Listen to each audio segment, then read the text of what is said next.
Welcome to Health Politics with Dr. Mike McGee, a weekly program exploring important trends in health. No matter which side of the energy debate you're on, I think we can all agree that energy and the resources that allow its production exist within the eye of a political, economic, and environmental hellstorm. Due to growing populations and increased per capita consumption, coupled with excessive demands and stressed supplies, energy prices have been driven to new highs. Most believe that technology and more informed global policy will lead us through this complex minefield. But the imbalance between supply and demand and the increasing politicizing of oil have created a greater sense of urgency and a growing, intense desire to cut our reliance on the Middle East for energy. There is suddenly a new focus on finding energy options, preferably local ones.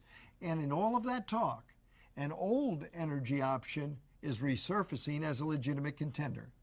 Yes, coal is back, and it's getting a new look, but not in the way you might think. The new coal solution doesn't involve burning it in the traditional ways, but in converting it to oil. Sounds a little strange, but it can be done, and some have had great success at it.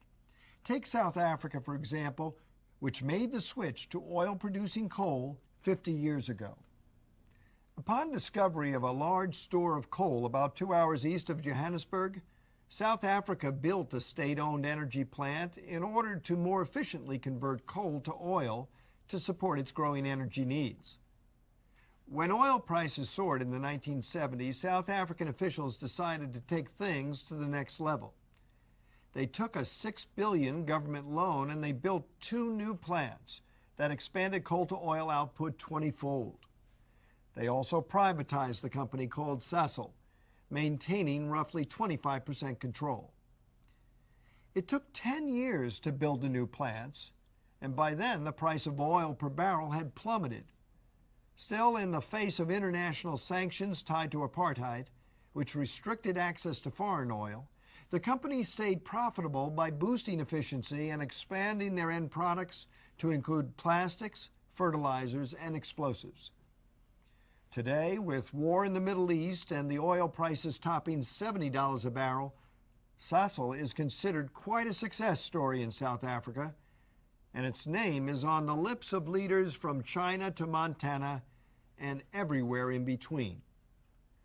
Sasol represents the idea that there are alternative ways to get oil and produce the energy we require to function.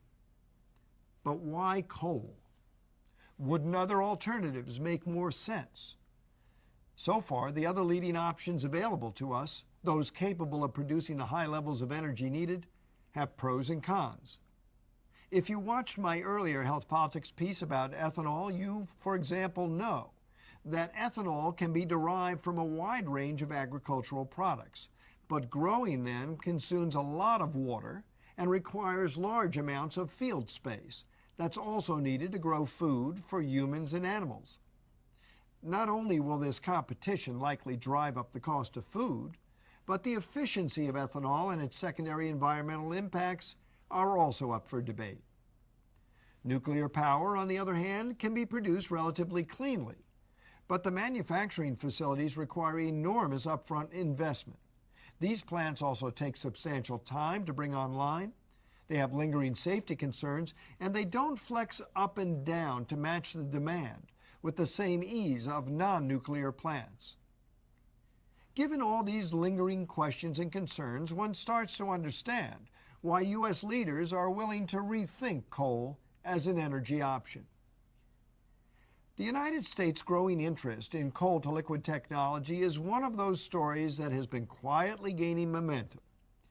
In June of 2006, 2 senators from coal states, Barack Obama of Illinois and Jim Bunning of Kentucky, presented Congress with a bill that would offer a menu of loan guarantees and tax incentives to U.S. coal-to-liquid plants.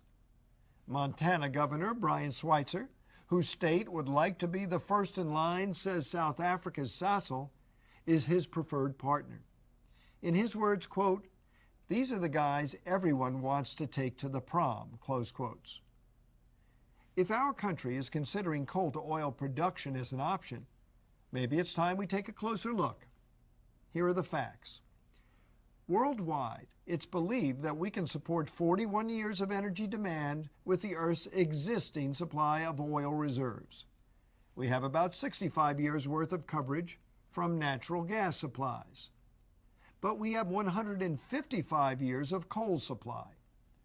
So not only does coal dominate, but the largest stores of it are located in the homelands of the world's two largest economies, the United States and China. The United States currently produces more than 1 billion tons of coal annually. 40% of this would be required to produce enough fuel to decrease our foreign oil consumption by 10%.